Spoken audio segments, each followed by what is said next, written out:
All right, you all, welcome once again to another edition of the Diggie A2 podcast. Of course, I'm your host, Robb Diggie, aka Robb D, BKA Robb D, in the place to be for episode 5 of the season 3, the new golden era. And as you all can tell, we are talking about the infamous Prodigy and Havoc Mobb Deep, one of the most gifted two brothers in the history of hip hop. So a couple of admin notes before we get started, you guys. First off, I want to give a shout out to Prodigy. Rest in peace, my brother. He was a lyrical monster. We're definitely going to get into that for the discussion today. And another admin note, today is Easter Sunday, so happy Easter to you all. I know you all guys going to be watching this on Tuesday. Easter would have already been over, but hopefully you guys had a great weekend, great holiday weekend, spending time with the family, reflecting.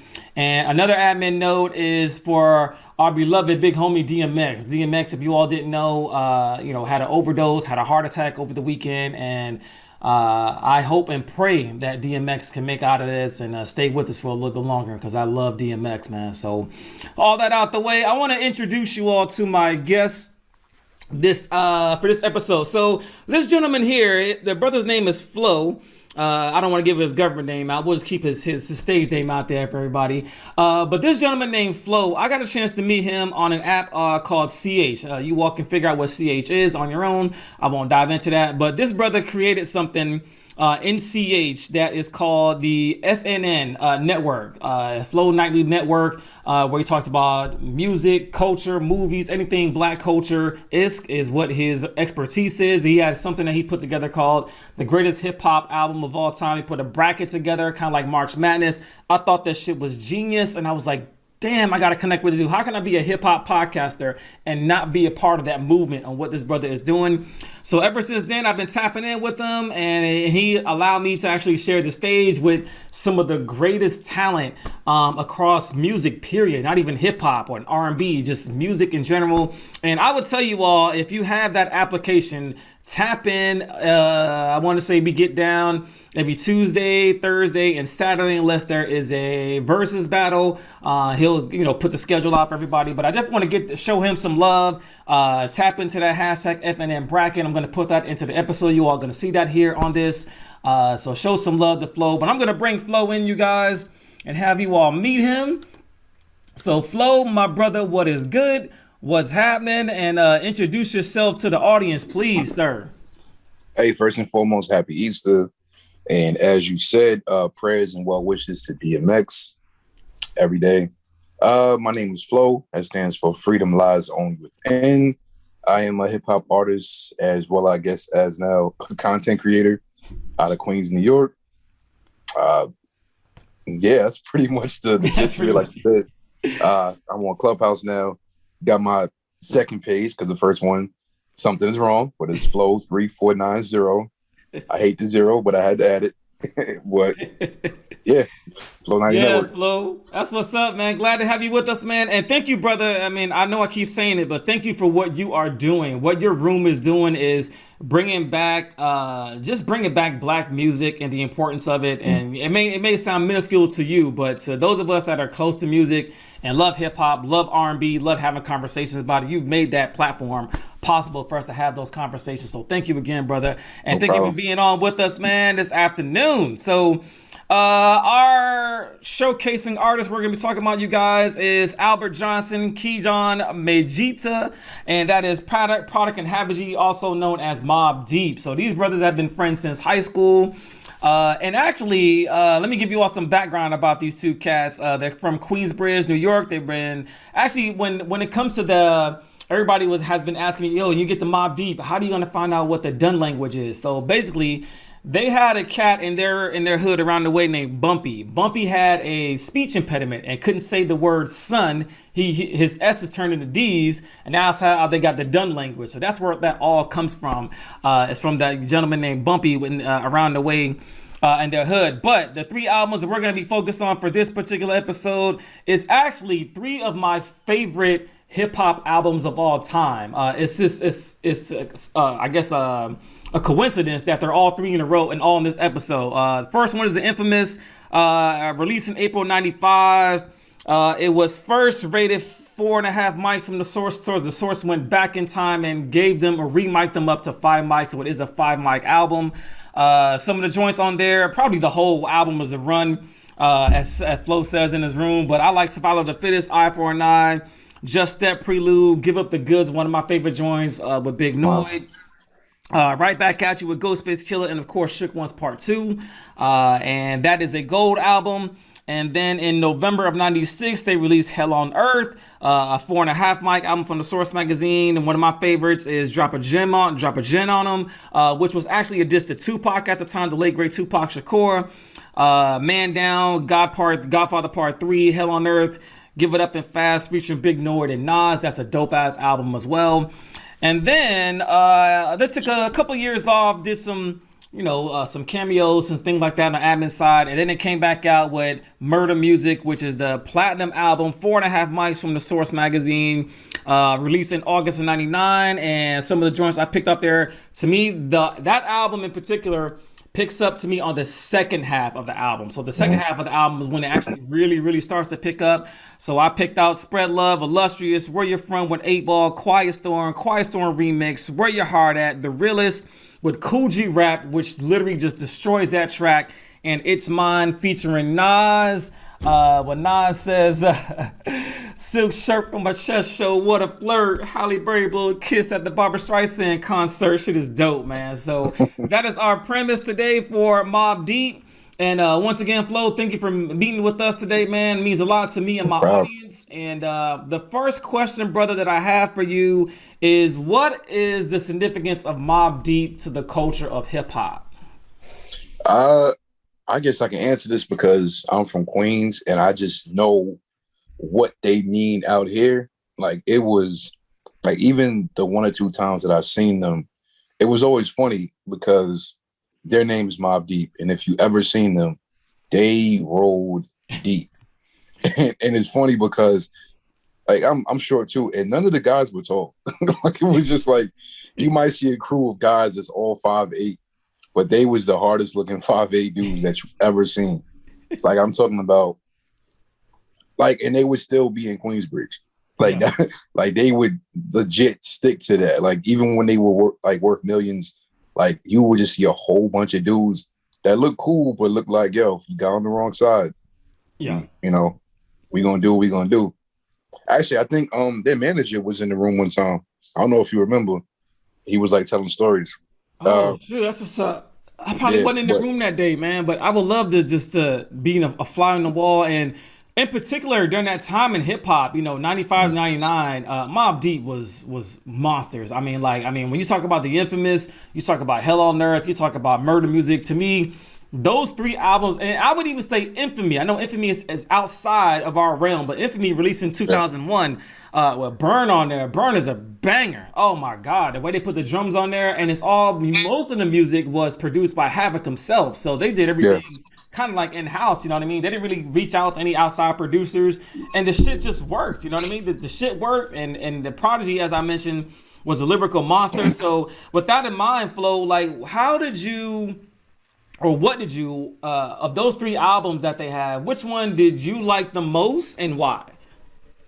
The Infamous, only because I think my favorite Mobb Deep song is Give Up the Goods. Like, that's like, if you ever see anybody from Queens, it'll be a hashtag QG and GTM or GMT, whatever. Queens get the money. Like, that's like a Queens thing. Like, we say that. Like, that's like the hashtag or the phrase. And it's all based on off of that song. Queens get the money, long time, no cash. Like, every time I go anywhere and I come back, if you go to my IG story, whenever I get back to New York, that's the first song I'm playing. Like, that's just a staple in Queens, New York. I can't say for New York as a whole, but that album, I mean, you know what Shook Ones is. Yeah. You heard the story. Havoc made it on the stove. Like, it's the tick tick sound. Like, that, I don't know, that album. And I was kind of disappointed when we did the bracket because I feel like a lot of people just didn't know. Yeah. And that album was kind of summed up as, oh, it's just Shook Ones. I'm like, y'all haven't heard this. Because that album, and Ninth Wonder used to say that. He was just like, he would read the track list like, yo, this is a crazy album. Yeah. And I think sometimes sometimes monster singles will like make people let that overshadow the whole project. But that album is amazing from top to bottom. And that's my favorite. The other two are great too, but like it's just something about the Infamous album. Yeah, I agree. That's why I got the sweatshirt on. So I definitely agree. Right. I think the Infamous, to me, the Infamous was like the re-emergence of Mobb Deep, because they made like an album before that. It didn't really stick.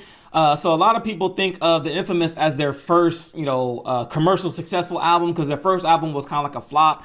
They went back to the lab, they re-emerged themselves, they created what they did. But I always admired how like arrogant, like not, I can't say arrogant, how confident these two young brothers were, man. Like we're talking about, they had to be at least 19 or 18 years old when they 18 or 19 when they came out, and they were just monsters, man. Like you mentioned, they were real small cats. Prodigy could have been no more than 5'7", 5'8", but he had a heart of a lion, man, and he had the lyrics to back it up. And that's one of my favorite songs as well too, Give the Goods. I love Big Lloyd's verse on there. That's my shit too, man. So I'm definitely, my sentiments are with you on that. But I had a poll question out there. So Flo, I have a private group that I do on Facebook called Triple HU. So we gotta connect after this on Facebook and get your thoughts in there. Triple HU is basically stands for Hip Hop Heads Unite. It's a private group, and this week's poll question was: of the 3 albums of Mobb Deep, which one is the best, not your favorite? So it's kind of like a flip on, okay, I know which one I like, but which one is the actual best? So the consensus from the group was a tie between the Infamous and Murder Music, and Hell on Earth got no votes, which I thought was kind of fascinating to me, because Hell on Earth is a dope ass album. So what do you think, Flo? Does Hell on Earth, is it overlooked, or just people couldn't connect with it, or during that time of hip hop? Now we're talking 96. We had Jay-Z, Nas. It was written. We had the trickle effects of Ghostface and Raekwon the Chef. Coming out with that mafioso kind of style. It kind of didn't really fit in, but the album was fucking dope, man. So why do you think it doesn't get the praise that it's due? I think it has a lot to do with what you just said. It was.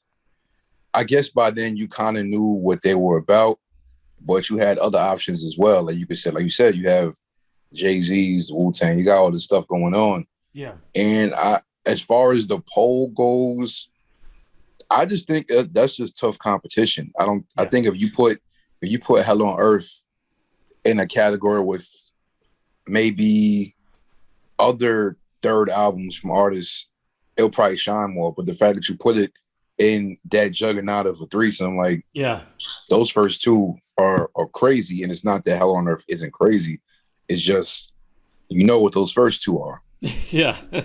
So I was like, cool. It's all respect, all love. So It's all love. Definitely all respect. And the one of the things I love about hip hop is it's all, there's no right or wrong answer. Like you could love one album, but one is better, or what I mean. In the case of your bracket, like I remember the night when Illmatic got kicked out the bracket. Man, I was mad as hell that night. Man, I wasn't even there, man. I was mad as hell that night. I'm like, y'all gonna do this? Like, anyway, that's a conversation for another day. But we'll talk about that offline. But yeah, man. But when it comes to Mobb Deep, I think their staple on hip hop is solidified. And then when they got to me, Murder Music. When they got to Murder Music, that's one of my favorite albums. To me, that was when they hit the pinnacle of their career. They went platinum.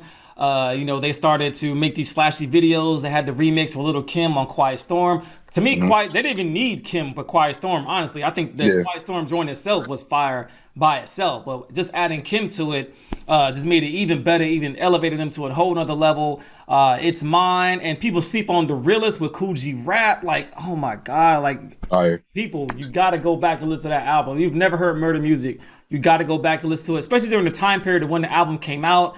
99, which was in like, people were bugging out about the Y2K bug and all that stuff, and people were flipping out, but they made a solid piece of art when it comes to Murder Music, man. So with that in mind, Flo, let's talk about the 2 gentlemen in particular, Havoc and Prodigy. So what do you think is more important to the group? Is it Prodigy with his lyrical ability, or was it Havoc with the beats? That's hard, because it's a perfect marriage, because Havoc has this dark production, and Prodigy has these dark lyrics. Like, stab your brain with your nose bone. Like they kind of a perfect pair.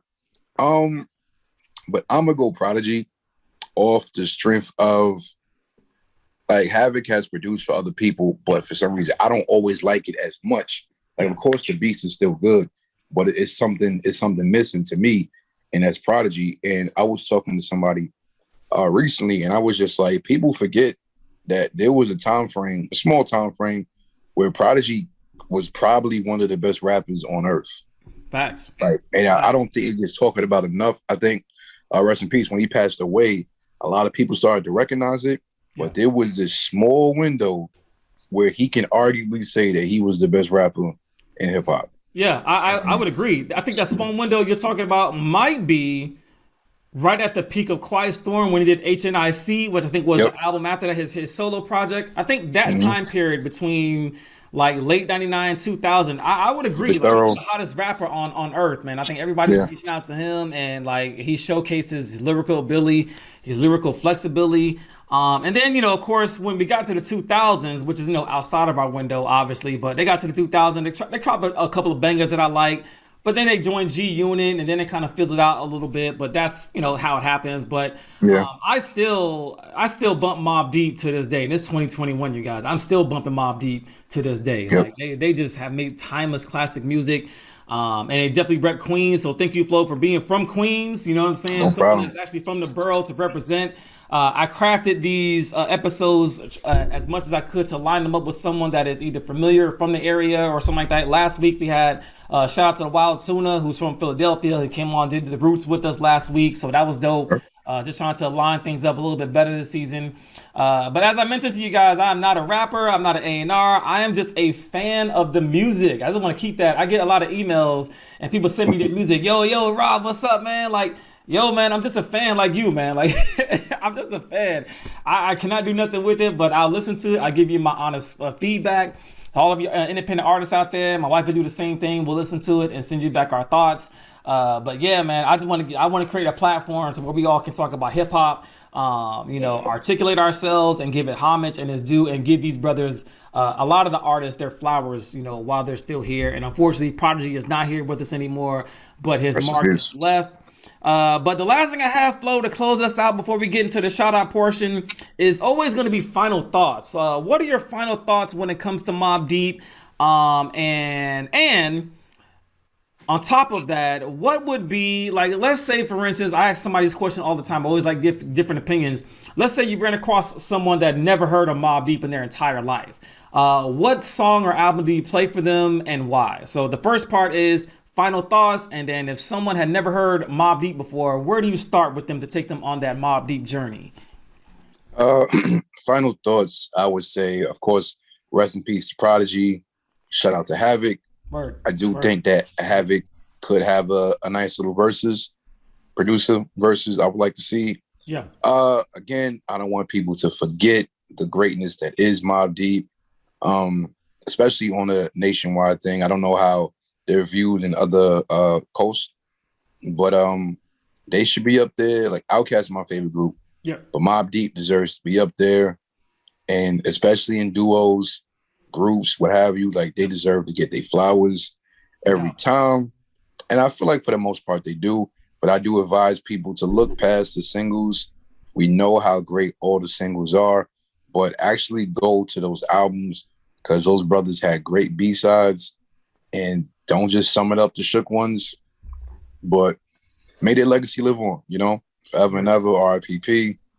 And yeah, they shouldn't just be a staple in Queens. They should be a staple in hip hop altogether. Absolutely. Absolutely. Let me see. And you said the second one was what album? Yeah. So the second question again is, let's say you came across someone that has never heard Mobb Deep before in their entire life. Where do you start their journey? Where do you start them off with? I feel like the easiest listen would be Infamous. Okay. And I feel like everybody has heard Shook Ones. So it would be easy to introduce them. Okay, this is the album with Shook Ones. You like that song. There's a pretty good chance you'll like the rest of this. Yeah. Like I said, Give Up the Goods, one of my favorite songs. And they'll probably like recognize that beat, LL rapped over a similar beat and whatnot. So I think that would be the easiest listen. And I think probably the most enjoyable. And then I feel like if they like that, they'll naturally just go on to listen to the rest. Yeah, yeah, I agree. I would take a different approach. I would probably start with Hell on Earth. I'd start in the middle. And the reason why I say that is because it's one of those like skipped over kind of albums. So I'd say, look, check out Hell on Earth. Check out, one of my favorite joints on there, I think, was the actual title song itself, "Hell on Earth," or God, God of Father Part 3. Start with that first, because like you mentioned, these brothers, I don't know if I don't know if they were like they just woke up on the wrong side of the bed or something, but they was always dark, like, you know what I mean, like really dark. Like Prodigy had these dark beats, and, you know what I mean. I'm sorry, Prodigy had these dark lyrics, Havoc with the dark beats, and it was just really, really dark. And I think God Father Part 3 is a really, really dark song. So if you can get past, to me, if you can get past that, you can go back and listen to, the Infamous, and then go forward and listen to Murder Music and see their progression from where they started to where they are. So me personally, I would start in the middle, but I think you could say the same thing, this kind of off topic a little bit about Jay-Z, for instance. So, when Jay dropped Reasonable Doubt, which won your bracket, by the way, rightfully so. I have no gripes about that at all. But Jay, if we all remember, when Jay dropped Reasonable Doubt, it was a commercial success. Like, a lot of folks had to go back after Jay got famous, after he made Volume 2, did Hard Knock Life, and they're like, oh shit, like, who is this dude? Like, and then they started to go back and listen to Volume 1 and then Reasonable Doubt. So to me, it's kind of one of those same things. But yeah, rightfully so. If you guys don't know, Jay-Z's Reasonable Doubt did win F.L.O.'s F&M bracket for the best hip hop album of all time, rightfully so. I have no gripes with that, but I still feel, I'm going to say this on the record, justice for Illmatic. I'm just going to say that real quick, just to put everybody out there. Justice for Illmatic. But F.L.O., hey, nice to have you on with us, brother. So as we have been doing, you all, as going throughout season 3, we've been paying homage to the late, great George Floyd, in the memory of George Floyd. I really do hope that justice is served. I know his trial is ongoing right now. So I hope that his family and all of us can get some closure. We're doing the right thing when it comes to his the person that was responsible for his death. But in all instances, F.L.O., if you could bow your head for me, brother, for 9 quick seconds, and then we'll get into the shout out portion, if you could, please, sir, and remove your hat. I appreciate it.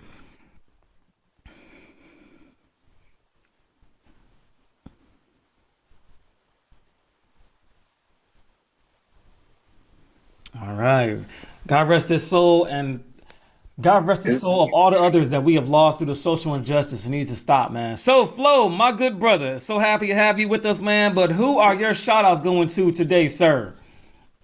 My shout outs, I'm going to shout out myself first. Got to shout yourself out, right? You know what I'm saying? I feel that. Follow me on everything, F.L.O.349, Twitter, Instagram, F.L.O.W 349, Clubhouse, F.L.O. 3490.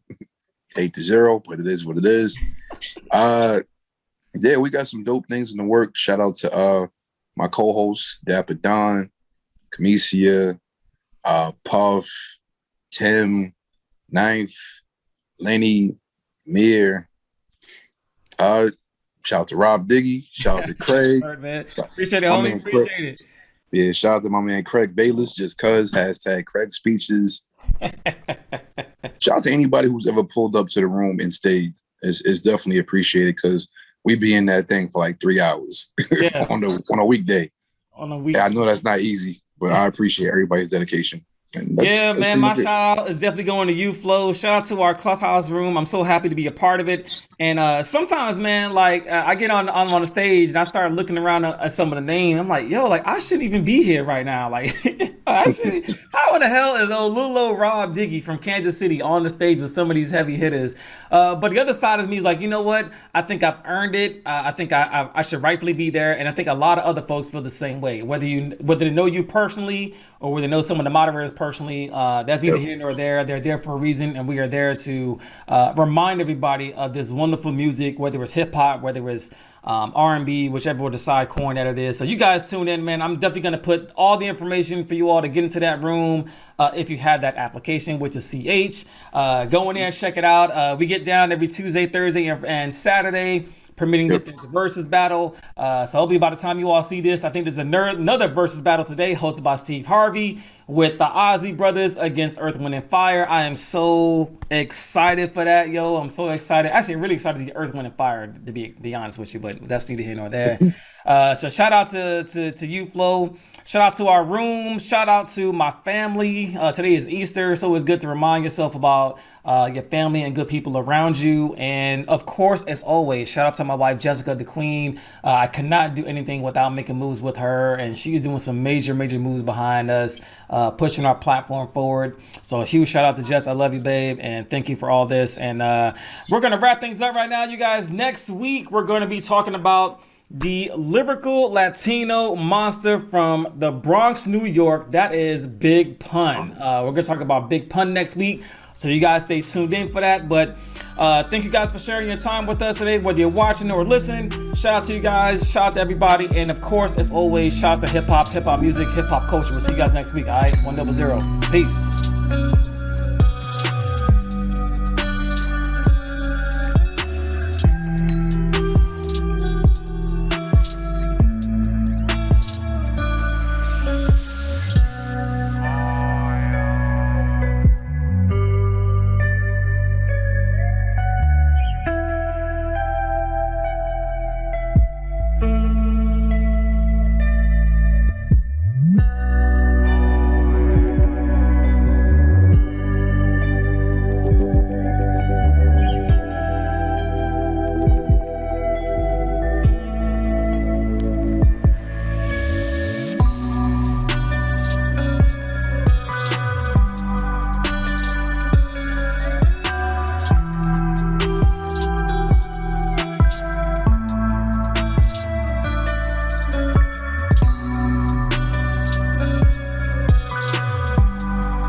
Thank you.